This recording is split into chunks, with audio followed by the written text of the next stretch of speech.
क्या आपने कभी ऐसा मंदिर देखा है जो पूरे साल बंद रहता है और सिर्फ एक दिन के लिए खुलता है?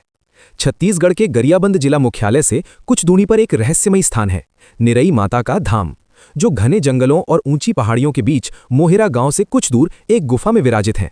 हैरानी की बात यह है कि यहाँ ना तो कोई मूर्ति है और ना ही कोई पारंपरिक मंदिर। फिर भी हर साल चैत्र नवरात्र के पहले रविवार को हजारों श्रद्धालु यहाँ पहुंचते हैं, क्योंकि उसी दिन साल में सिर्फ एक बार माता के दर्शन होते हैं।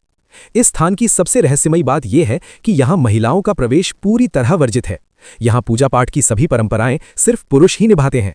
श्रद्धालु यहाँ माता को फूल या माला नहीं, बल्कि केवल नींबू और नारियल अर्पित करते हैं। स्थानीय लोगों का कहना है कि नवरात्र से लगभग एक सप्ताह पहले इस पहाड़ी पर एक अद्भुत दृश्य दिखाई देता है। पूरी पहाड़ी ज्योति की तरह चमकने लगती है और बिना तेल के एक दिव्य ज्योत लगातार 9 दिनों तक जलती रहती है। लोग इसे निरई माता का चमत्कार मानते हैं। इसी रहस्य और गहरी आस्था के कारण हर साल हजारों श्रद्धालु इस कठिन पहाड़ी रास्ते को पार करके यहाँ पहुँचते हैं, सिर्फ माता की एक झलक पाने के लिए। लेकिन आज भी ये सवाल एक रहस्य बना हुआ है कि आखिर इस स्थान के पीछे छिपा निरई माता का चमत्कार क्या है? क्या आपने कभी निरई माता का दर्शन किया है? कमेंट में जरूर बताइए।